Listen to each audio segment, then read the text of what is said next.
Monster husband. The many red flags she ignored.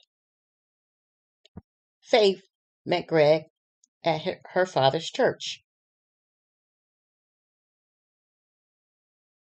He had a prison record she did not investigate. She took him for his word. That he ended up in prison because he tried to stop his 7-month pregnant wife from hitting him during an argument. And she fell down the steps and died, along with the baby. They met at her father's church. Her father was the pastor, and her father took him in, hoping he can rehabilitate Greg. After Greg started coming to the house, he showed signs of anger. Her 10-year-old called her out on that. One day, he was trying to hang up blinds and curtains. He got mad at the curtain rod and started bending it and start cursing the curtain rod out and start throwing it all over the room. Her daughter asks, "Why is Greg so mad?" Her mother said, "Oh, people just react to different things different ways." Her daughter said, "He seems to be really mad. He's very angry and scary." Her mother just ignored that.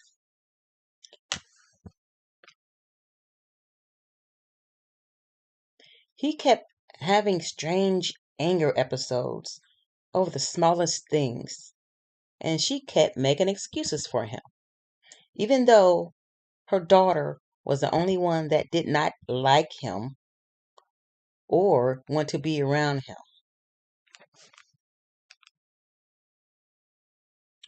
One day, the mother came home and she smelled gas as soon as she walked in the door. She found out all of her gas burners on her stove were turned on. She went into the living room and saw Greg watching TV, just sitting there watching TV like he smelled nothing. She asked him, "Don't you smell that? Why are you sitting up here with the burners on?" He blamed it on her kids, but she emphatically told the kids not to touch the gas burners. And why were all of the burners on? He finally admitted that he turned the burners on because he wanted to end it all. She ignored that too. He wanted to end it all. I would have been out that same hour. That same, walked upstairs, got my kids, and went out. He gave her many signs that she ignored.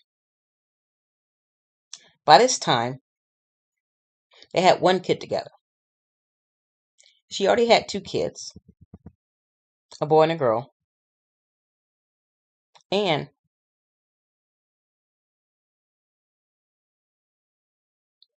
she knew something was wrong, but she still didn't take the time to investigate. After several bouts of anger, she finally left, but she found out she was pregnant again. Now, this is her second time going back to him because she was pregnant. So after the second time going back to him, he was good for a while. He was helping her fix the kids' lunches and all that above, until during the bonding of fixing the kids' lunches, she went out into the living room to do something, to get something. She came back and he had a totally different attitude. Weird. He was mad, but he couldn't tell her what he was mad at.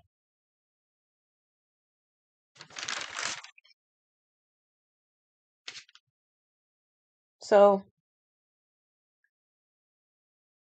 After that episode and a few more episodes, she decided to leave him for good. So she left him for good. The third time, she moved out with her kids, got their own apartment. She actually moved out while he was at work. Can't remember how he found out where she lived, but he called her, sweet talked to her into coming back. And she's like, oh, he's going to change. I can tell he's going to change this time because he was really hurt. We moved out, and I believe this is the third time, and I'm going to give him this one last chance to prove me right because she wanted to stay with her husband. Oh, I forgot to tell you, they were married. They got married real quickly after they met. So the third time was when she really found out how he was. So one day they were just watching TV. The wife was in the bed, I think reading a book. He got really angry and loud, and he started calling her name. Faith, Faith, Faith, come in the living room, come in the living room. She went in there. He had a gun, held it to her teenage boy's head, told her teenage son to tie her up with a zip tie.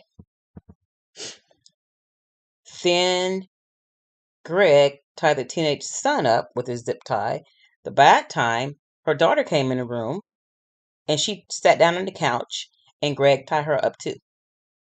He led them all in the basement and he made them lie on the floor. Now, before this, they went on vacation. The third time she came back to him, they went on vacation, just her, him, and the two little kids, his little girls. The oldest ones were somewhere doing something else, maybe with their father. So he was like, this is nice. It should be like this all the time. Just the four of us. She said, what about my kids? She's like, you want me to just send them away somewhere? He's like, this would be nice. Just the four of us. That's all I'm saying. So that was another major red flag that she ignored. So while they were in the basement, he was fussing at them and he's told his wife he doesn't want his daughters being raised by any of her family, just his family. And he was cursing out her daughter because she was the main one that didn't like him.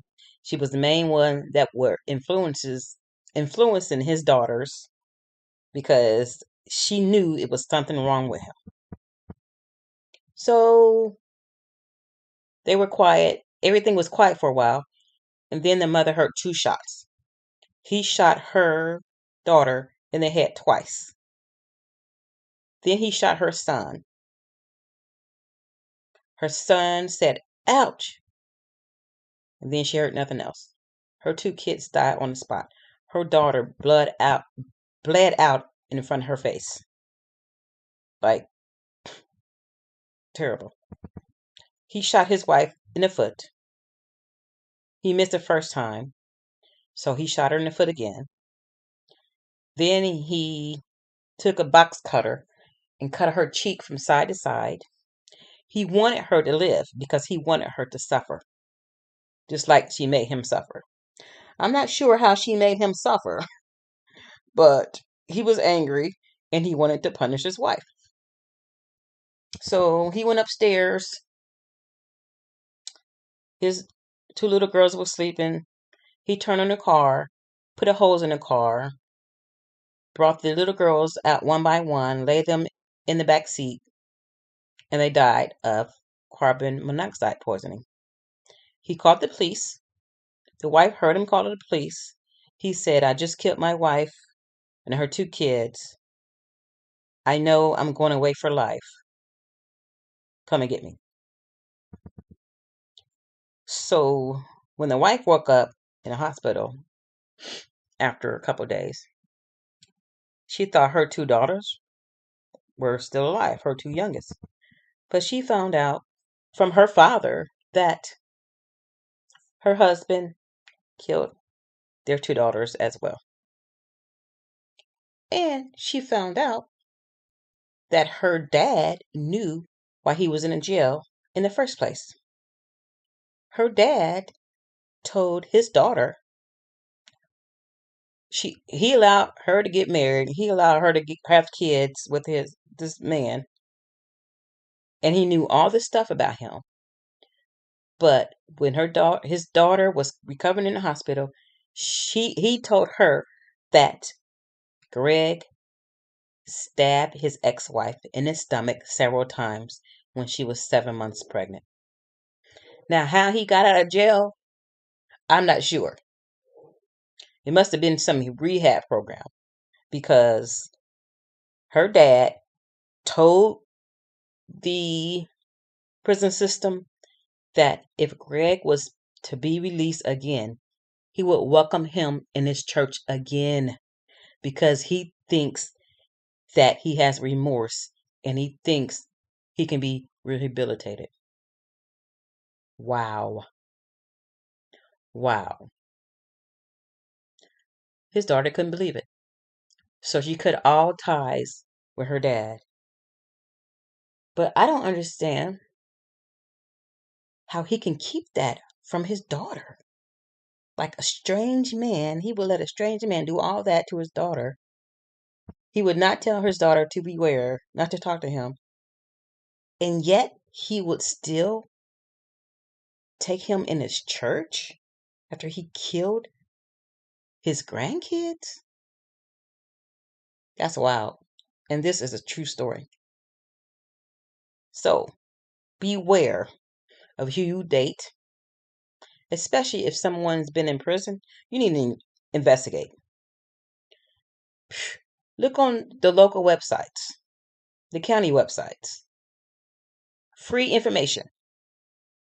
If need if need be, hire a private investigator before you let some strange man come into your house because he's cute and you think he turned his life around and barely knew him from a can of paint. I just couldn't get over the story. But be careful out there, ladies. It's a lot of sickos out there. A lot of sickos. And the bottom line is that her husband never did want kids. Until next time.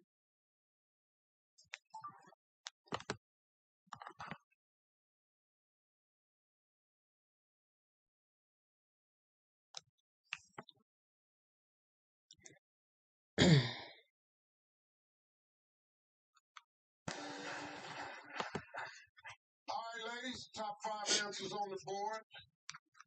Listen closely.